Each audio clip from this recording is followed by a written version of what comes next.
राजस्थान के एक गांव में मोहनलाल का परिवार रहता था, जो हंसी खुशी अपना जीवन जी रहा था। बच्चों की चहचहाहट, बच्चे स्कूल में जाते थे, मौज मस्ती करते थे। लेकिन एक दिन उनके जीवन में कुछ ऐसा घटित हुआ जिसने उनका पूरा जीवन ही बदल कर रख दिया। माया, मैं काम पर जा रहा हूँ।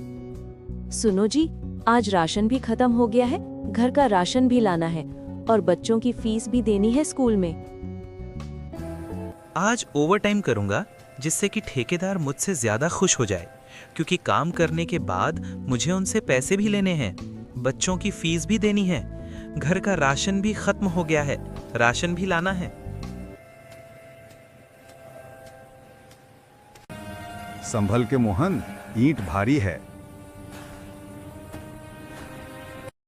जल्दी काम खत्म कर लेता हूँ, फिर ठेकेदार से पैसों के बारे में भी बोलना है। अरे मेरी कमर! जल्दी किसी को बुलाओ। इनकी रीढ़ की हड्डी में बहुत चोट आई है, अब ये खड़े नहीं हो पाएंगे। क्या अब ये कभी नहीं चल पाएंगे? हे भगवान, अब हम क्या करेंगे? माया अपने बच्चों के लिए कुछ खाने का देखती है, लेकिन जब वह डब्बे को खोलती है तो डब्बा भी खाली मिलता है। यह देखकर उसकी आंखों में आंसू आ जाते हैं। और माँ, क्या आज हमें भूखी रहना पड़ेगा? नहीं मेरे बच्चों, मैं कुछ करती हूँ। जब माया शाम के समय अपने पति के बिस्तर के पास बैठी हुई होती है, तो वह मन ही मन सोच रही होती है कि मुझे घर का खर्चा भी चलाना है और उनकी दवाइयों का खर्चा भी चलाना है। हे भगवान, ये सब कैसे होगा? मैं क्या करूं? फिर अगली सुबह माया काम करने का डिसीजन लेती है और वह काम पर जाती है। मामा जल्दी आना।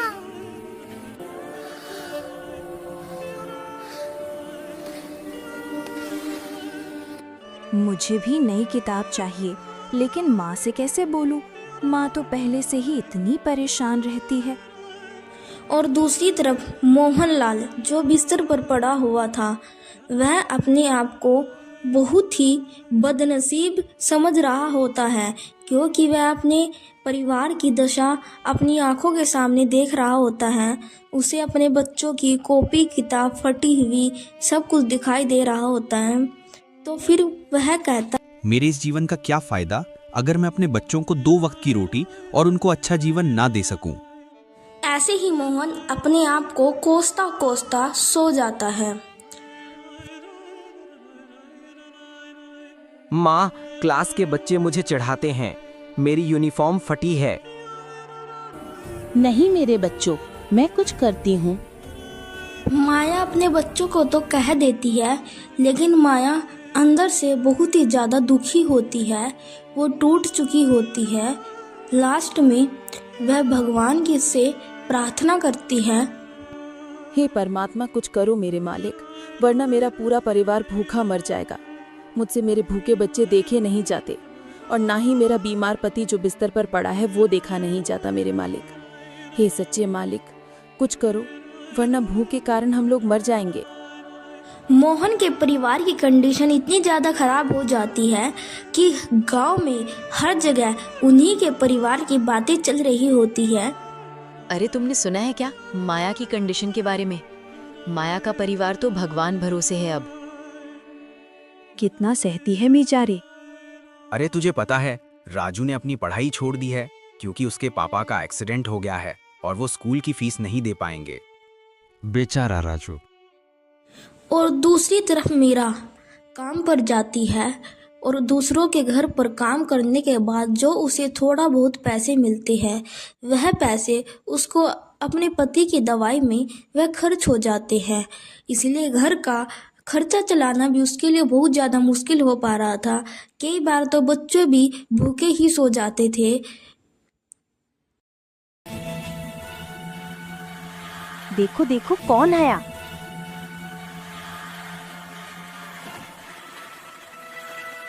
राम राम बहन जी, मोहनलाल का घर कहाँ है? सुना है कि मोहनलाल का एक्सीडेंट हो गया है, वो अपने पैरों पर खड़ा नहीं हो सकता और उनके घर की कंडीशन काफी ज्यादा खराब है। हाँ जी, अब सही कह रहे हो। सामने ही मोहनलाल का घर है, लेकिन आप कौन हो? हम संत रामपाल जी महाराज जी के आदेश पर आए हैं। संत रामपाल जी महाराज ने उनके लिए राशन और जिस चीज की उन्हें जरूरत है सभी भेजी है। बहन जी, ये लीजिए राशन, स्कूल बैग और बच्चों की फीस, और आपके पूरे परिवार के कपड़े इसमें हैं। और संत रामपाल जी महाराज जी ने हमें ये आदेश दिए हैं कि जब तक आपके घर में आपके पति ठीक नहीं हो जाते या फिर आपके घर में कोई कमाने वाला नहीं हो जाता, तब तक आपकी ये सेवा कंटिन्यू रहेगी। आपको जिस चीज की भी जरूरत हो, आप सभी चीज बिना किसी चिंता से कि हमें बता सकती हैं। आप सच में भगवान बनकर आए हैं मेरे परिवार के लिए। माँ देखो, नया स्कूल बैग, ये किताबें, ये मिठाई। मोहन का परिवार अब बहुत ही ज़्यादा खुश था। बच्चे भी बहुत ज़्यादा खुश थे क्योंकि अब उन्हें किसी चीज़ की फिक्र नहीं थी। आज पूरे परिवार के लिए अच्छे से भोजन बनेगा। अब मोहन का परिवार संत रामपाल जी महाराज जी को धन्यवाद करने के लिए अपना सिर झुकाते हैं। अब पूरे गांव में संत रामपाल जी महाराज जी की चर्चा होने लगती है। हाँ भाई, बाबा जी ने तो कमाल ही कर दिया। सुना है कि उनकी कोई अन्नपूर्णा मुहिम चली हुई है। वो जरूरतमंद लोगों को राशन फ्री पहुंचाते हैं, जिसकी जो भी जरूरत है। अगर किसी के घर में बच्चे हैं तो उनकी स्कूल फीस, उनके कपड़े, यहाँ तक कि घर का सारा सामान, सब कुछ फ्री होता है। यहाँ तक कि जब तक उनके घर में कोई कमाने वाला नहीं हो जाता, तब तक ये चीज उनको मिलती रहेगी। वाह, ये तो सच में भगवान आए हैं।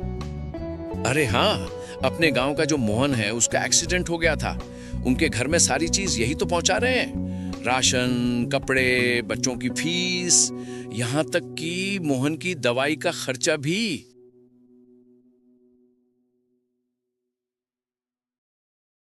अब हमारा स्कूल में कोई मजाक नहीं उड़ाएगा, क्योंकि हमारे पास भी नई स्कूल ड्रेस है। बच्चे अब बहुत ही ज़्यादा खुश थे। वे स्कूल में जाने लगे थे, उन्हें भरपेट भोजन मिलने लगा था। उनकी जो भी ज़रूरत थी, सारी वे ज़रूरत संत रामपाल जी महाराज पूरी कर रहे थे। अब वे अपना जीवन पहले की तरह, बल्कि पहले से अच्छा अपना जीवन जीना उन्होंने स्टार्ट कर दिया था। धीरे धीरे फिर उन्होंने संत रामपाल जी महाराज जी के ज्ञान को समझा और समझने के बाद उन्होंने भी नाम दीक्षा ले ली और मोहन की कंडीशन में भी सुधार होना शुरू हो गया। हे परमात्मा, ये गरीबी हमारे लिए वरदान बन गई कि हमें आपकी शरण मिली। परमात्मा, अब आपकी शरण में आने से हमारा जीवन सुधर जाएगा। परमात्मा, अपनी भक्ति से दूर मत करना मालिक। परमात्मा, अगर हम आपकी शरण में नहीं आते तो हम यह सच्चे ज्ञान को भी नहीं समझ पाते। हम अपना मनुष्य जीवन ऐसे ही नष्ट कर देते मेरे मालिक। हमें पता ही नहीं होता कि कबीर भगवान है। हम ऐसे ही दूसरी भक्ति साधना में लगे रहते और हमारा जीवन नष्ट कर देते। फिर हम भी ऐसे ही कुत्ते गधे की योनि में कष्ट उठाते।